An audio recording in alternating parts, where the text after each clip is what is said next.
সকলোকে নমস্কাৰ। আজি আপোনালোকৰ বাবে এটি চাটনিৰ ৰেচিপি লৈ আহিছোঁ। আহকচোন এই চাটনিটো বনাবলৈ আমাক কি কি বস্তুৰ প্ৰয়োজন হয় এইখিনি আমি জানি লওঁ। আৰু এই ৰেচিপিটো বনাবলৈ আমি এই ৰঙালাওৰ পাতৰ আগ কেইটামান লৈ লৈছোঁ। এইখন ডাঙৰ দুপৰ টেঙা বুলি আমি পাতে গজা বুলি কওঁ, এইখন লৈ লৈছোঁ। আৰু এয়া তিল আৰু সৰিয়হ ধুই লৈ লৈছোঁ। আৰু এয়া আদা নহৰু লৈছোঁ আৰু লগতে 3টা কেঁচা জলকীয়া লৈছোঁ, 2টা শুকান জলকীয়া, এটা পিঁয়াজ লৈছোঁ। এই পিঁয়াজটো আমি পিছত ব্যৱহাৰ কৰিম। আৰু এইখিনি বস্তুৱেই প্ৰয়োজন হ'ব। আমি আহকচোন চাওঁ কেনেকৈ বনাওঁ। এতিয়া আমি গেছটো জ্বলাই লৈছোঁ। গেছটো জ্বলাই পিনে ওপৰত টাৱা এখন দি দিম। টাৱাখন আমি এইকাৰণে দিছোঁ, যিখিনি ৰঙালাওৰ পাতৰ আগ লৈছিলোঁ সেইখিনি আমি এই টাৱাখনত এতিয়া সেকি ল'ম। আগতে আমি ভালদৰে এইখিনি ধুই লৈছোঁ। পাতে গজাৰ যিখন পাত সেইখনো আমি ধুই লৈছোঁ। এতিয়া টাৱাখন গৰম হোৱাৰ পিছত আমি এনেদৰে ৰঙালাওৰ পাত এখন এখনকৈ ইয়াত দি গৈছোঁ। যিখিনি ৰঙালাওৰ পাতত শুঙৰ নিচিনা থাকে সেইখিনি ইয়াতে এনেকৈ সেকি ল'লে লেৰেলি যায় আৰু তেতিয়া ভাল হয়।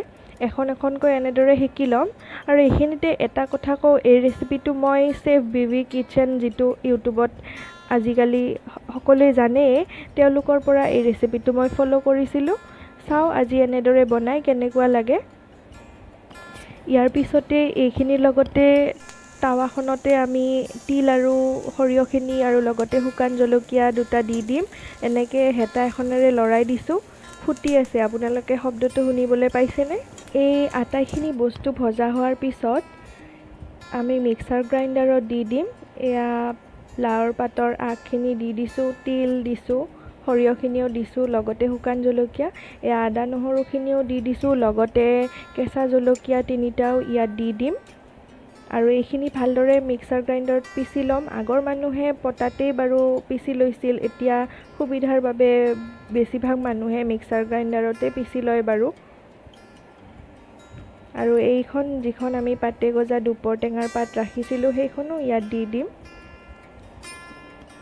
এতিয়া অকণমান পানী দি মিক্সাৰ গ্ৰাইণ্ডাৰত ভালদৰে গোটেইখিনি পিচি লৈছোঁ।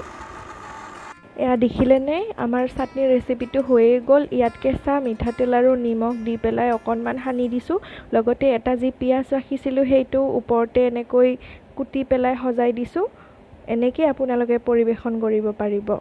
কেনে লাগিল জনাবচোন। লগতে মোৰ চেনেলটো লাইক, কমেণ্ট আৰু ছাবস্ক্ৰাইব কৰিবলৈ নাপাহৰিব।